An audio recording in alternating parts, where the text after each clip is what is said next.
What's up mga kaigang? Napaka-trending ng i-unbox natin ngayon. Kasi kaka-release lang nito pero 9,000 and counting na ang kumuha nitong smartwatch na to sa Shopee at Lazada. Ito ang Xiaomi Redmi Watch 5 Active. Napaka-affordable nito kasi 1,899 lang. Pero sa ngayon, pwede nyo ito makuha as low as 1,499 na lang.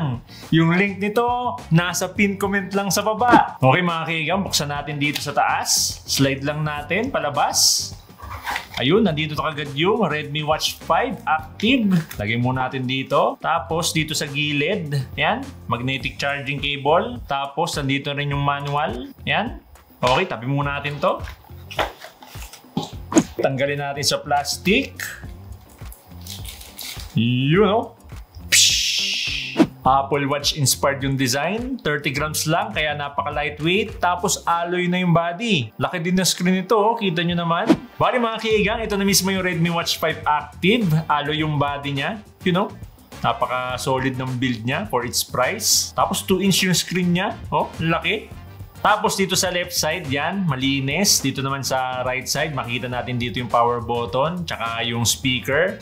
Meron na rin siyang mic dito. Yan. Kasi pwede tayo dito mag-Bluetooth calling. Mamaya tetestingin natin yan. Tapos nandito na yung sensors. Tsaka yung charging pin. I-charge nyo lang to ng 1 hour and 45 minutes. Kaya natin itong tumagal ng up to 18 days pag naka-standby. 5 to 7 days naman pag average use. Tapos quick release na rin yung strap nito. Yan yung mga hook niya. Yan o. Bali, ilalagay ko na lang sa pin comment sa baba yung mga available na strap nito. I-check nyo lang dyan. Okay mga kaigang, i-on na natin to. I-hold lang natin tong power button dito sa side. Yan. Nag-vibrate na. Tapos meron tayong makikita dito. Yan, QR code. Scan lang natin to sa Mi Fitness app. Okay, pair na natin mga kaigang. Kunin natin tong phone natin. Yan. Nandito tayo sa Mi Fitness app. Tapos on lang natin yung Bluetooth tsaka location ng phone natin. Tapos tap lang natin tong plus sign dito sa upper right, scanner.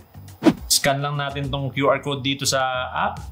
Yan, lalabas yung Bluetooth pairing request. Allow, pair. Tapos dito din, pair. Ayun mga kaigang, kita nyo naman, naka-pair na kaagad. Ganun lang kadali, no? Pero mamaya, babalikan natin tong Mi Fitness app. Dito muna tayo ngayon sa Redmi Watch 5 Active. Bali, naka-LCD yung screen nito. Okay na rin sa value niya kasi pag ginawang AMOLED, baka umabot ng 3,000 pesos. Tsaka sulit na rin kasi ang laki ng screen niya. Tapos kung gusto nyo palitan yung watch face, yan, hold nyo lang yung screen. Okay, check natin yung iba. Ito, parang workout information nyo. Check pa natin yung isa.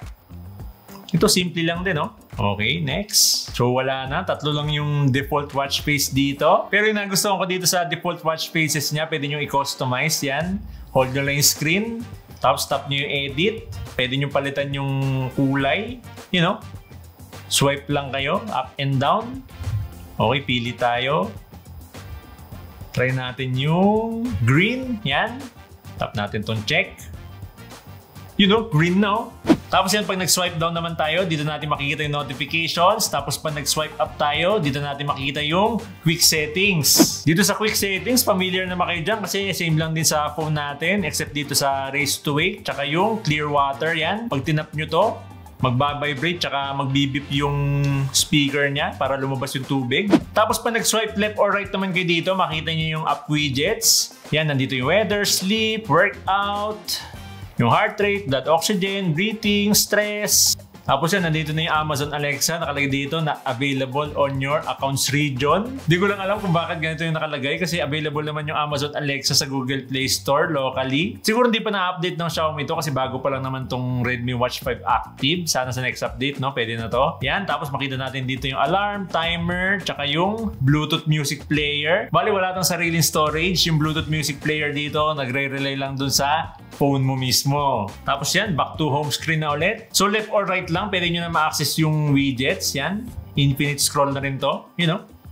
Tapos pag press natin tong side button, yan, mapupunta tayo dito sa main menu. Pero pwede nyo din palitan to. Yan, punta tayo dito sa settings. Tapos layout. Yan, tap nyo lang.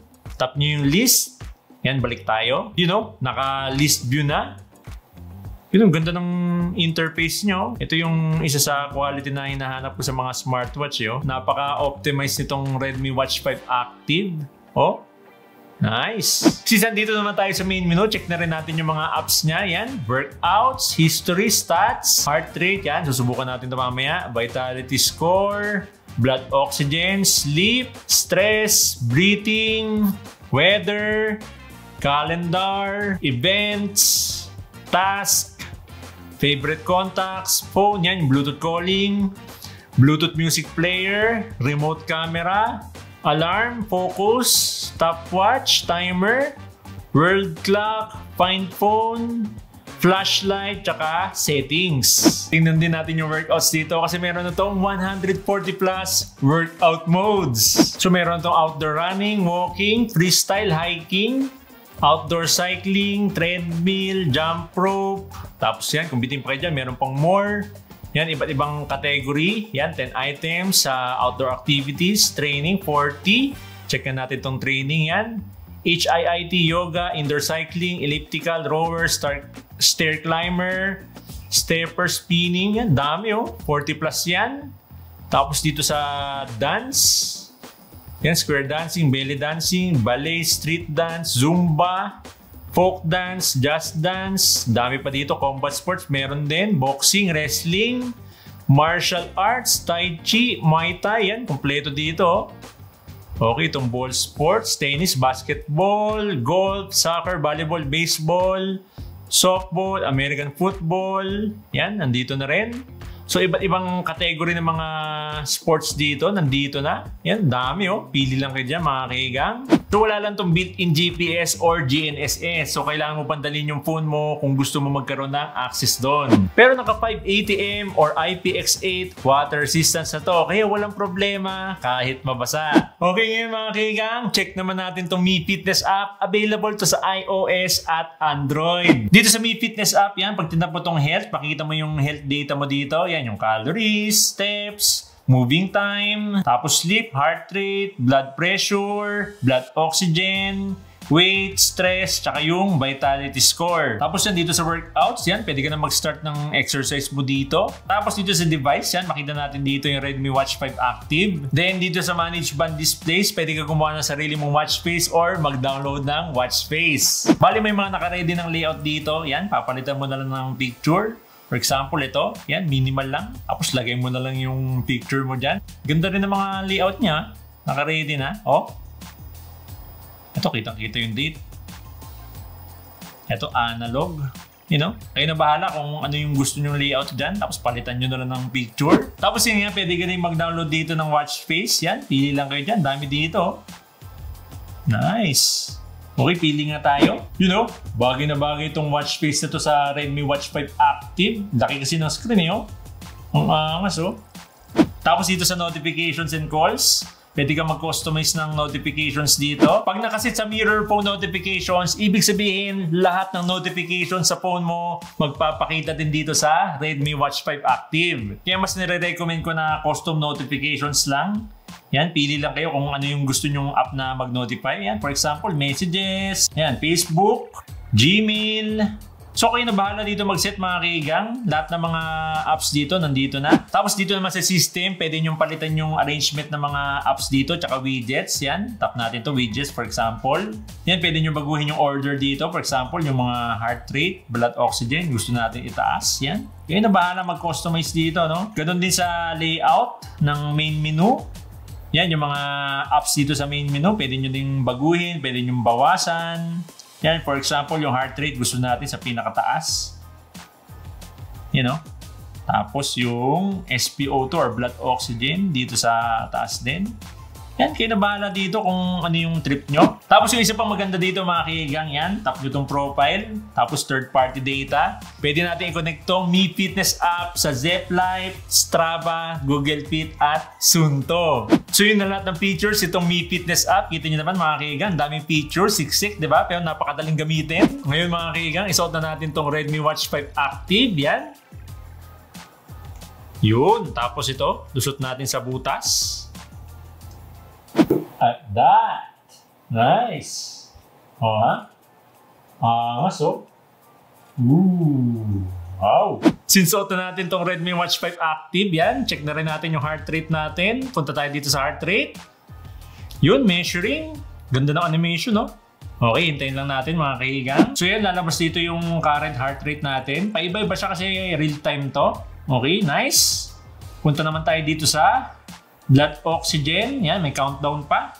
Hintayin lang natin. Ganda ng animation, no? So magbabibrate pag tapos na. 95% nakalagay dito. Medyo mababa. Kakakapiata natin.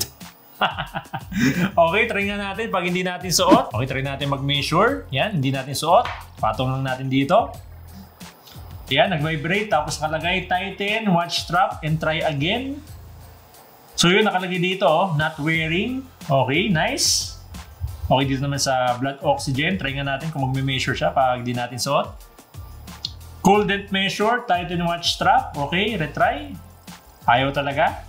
So yun mga kaibigan, no? Legit talaga nagme-measure yung sensor niya. Hindi lang basta nagpapakita ng random results. Hindi guys sa mga ibang smartwatch, di ba? Nagpapakita ng result kahit hindi mo suot. Inuulit ko pala mga kaibigan, meron na tong Bluetooth calling. Kaya itest natin yung mic quality nito sa call, okay? Kunin natin tong phone natin. Yan. Tawagan natin to. Punta tayo dito sa phone. Dial natin yung number nito, no? Yan, tapos call. Yan, calling, nakalagay. Ayun, nagre-ring na tong phone natin. No? Okay, sagutin natin. Tingnan natin yung mic quality nitong Redmi Watch 5 Active. Mic check, mic check. Redmi Watch 5 Active, mic check, mic check. Redmi Watch 5 Active, mic check. 1, 2, 3. Redmi Watch 5 Active, mic check. Mukhang Apple Watch yung design. Naka-alloy yung body at naka-IPX8 5 ATM water resistance na. Napaka-smooth ng interface, no lag, at may 2 inches sa screen, 140 plus workout modes, at up to 18 days ang battery life. Makukuha nyo lang to for only 1,899 lang. Pero sa ngayon, pwede nyo makuha as low as 1,499 na lang. Kaya napakasulit. Kaya kayo mga kaigang, anong masasabi nyo dito sa Redmi Watch 5 Active? Comment down below!